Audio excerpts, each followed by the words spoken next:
Assalamualaikum warahmatullahi wabarakatuh. Anak-anak kelas 9 yang saya banggakan dan saya cintai. Pertama-tama marilah kita panjatkan puji syukur kehadirat Allah Subhanahu wa taala karena berkat limpahan rahmat, taufik, hidayah serta inayahnya khususnya kepada kita berupa kesehatan sehingga pagi ini kita bisa melanjutkan kegiatan pembelajaran secara daring dengan baik, mudah-mudahan lancar nanti mulai awal hingga akhir. Anak-anak, pada minggu yang lalu telah kita bicarakan bab yang keenam, yaitu menulis cerita inspirasi.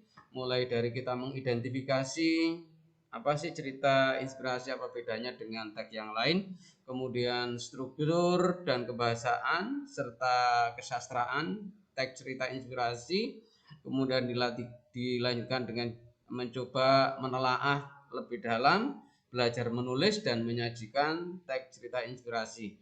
Pada bulan ini, jadi mungkin sebulan ke depan, kita akan mempelajari bab yang ketujuh, yaitu literasi. Ya, anak-anak mungkin sudah tidak asing dengan istilah literasi ya. Yang kita kenal untuk sementara ini ada literasi numerasi dan ada literasi baca ya. Sementara yang dikembangkan sekarang adik-adik kalian kemarin ujian AKM ya adalah asesmen kompetensi minimal, itu masih meliputi literasi numerasi matematika dan literasi baca bahasa Indonesia. Baik, dengan buku non fiksi ya, buku non fiksi ya. Buku itu ada fiksi dan ada non fiksi. Jadi kalau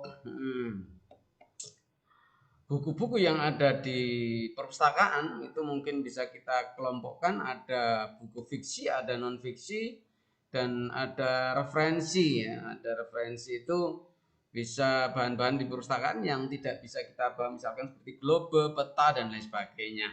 Anak-anak, di pelajaran kali ini nanti buku non fiksi itu yang pertama adalah genre buku ya, kemudian unsur-unsur dalam buku fiksi dan non fiksi ya. Walaupun ini non fiksi tapi kita singgung juga apa sih bedanya unsur buku fiksi dan non fiksi. Katakanlah saya sebutkan fiksi itu cerpen, apa sih unsur-unsur cerpen dengan buku non fiksi? Katakanlah buku IPA kelas 9 itu masuk buku non fiksi, atau mungkin ada buku lain pengetahuan umum seperti cara berkebun melon, itu adalah buku pengetahuan umum masuk dalam non fiksi.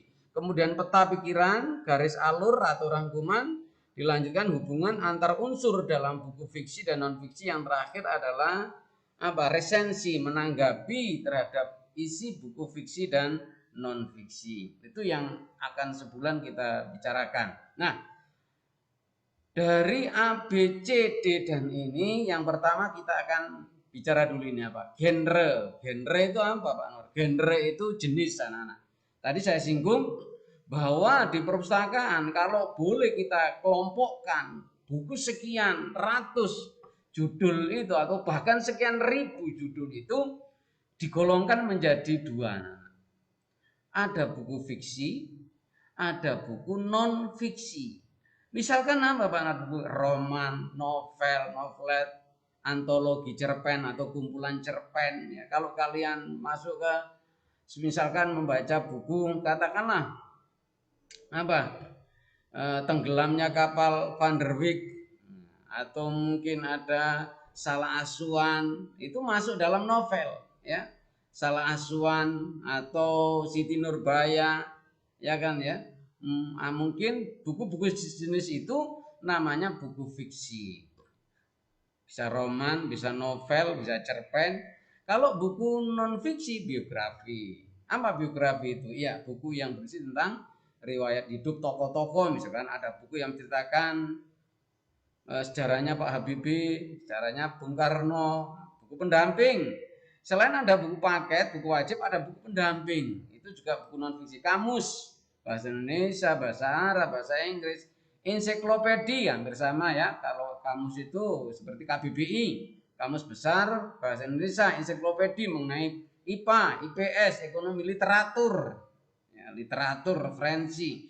buku motivasi, buku-buku yang memotivasi. Itu adalah jenis buku anak-anak ya. Ada fiksi dan ada buku fiksi. Itu apa Pak Anwar? Yaitu buku karangan teks yang ditulis berdasarkan imajinasi. Jadi rekaan, cerita rekaan ya.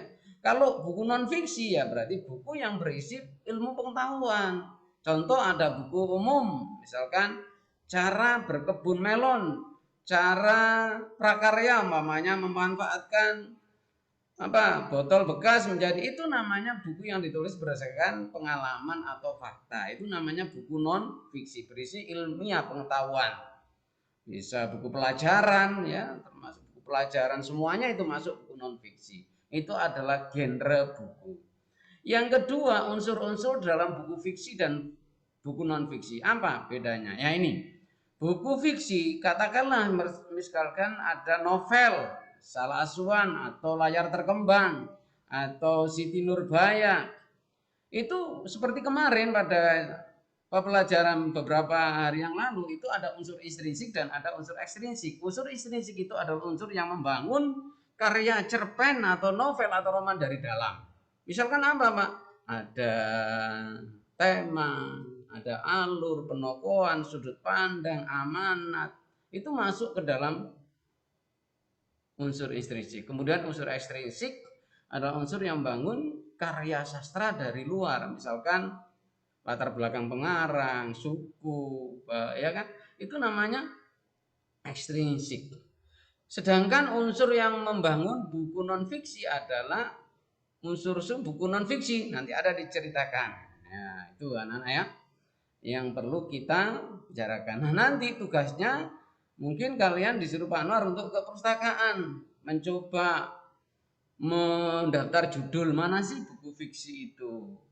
Apa saja judulnya, buku non fiksi apa saja, misalkan mudah seperti itu. Nah ini seperti saya singgung tadi ya, tema, latar, penokohan, sudut pandang, amat, alur, itu adalah unsur intrinsik buku fiksi. Tema apa? Gagasan utama, ide yang mau disampaikan pengarang kepada pembaca, atau bahasa lainnya adalah pokoknya apa. Contoh anak-anak dalam karya fiksi, perhatikan beda antara judul dengan tema. Contoh Si Manin Kundang, itu tema atau judul? Temanya apa? Temanya adalah kedurhakaan anak kepada orang tua. Latar ada 3, latar waktu, latar tempat, latar suasana. Penokohan, ya kan? Ada, kalau yang umum ya ada mungkin tokoh antagonis, protagonis, tritagonis, ya kan? Sudut pandang adalah posisi pengarang dalam karangan, bisa di dalam, bisa di luar. Makanya kita kenal ada sudut pandang orang pertama, ketiga amanat, pesan moral. Pelajaran apa yang bisa kita ambil dari cerita tersebut. Yang terakhir adalah jalan cerita, alur ya. Ada alur maju, alur mundur atau campuran. Anak-anak, saya kira demikian untuk pertemuan yang pertama berkaitan dengan berliterasi ya. Literasi kita masih terbatas pada literasi numerasi dan literasi baca. Demikian atas perhatiannya saya sampaikan terima kasih. Assalamualaikum warahmatullahi wabarakatuh.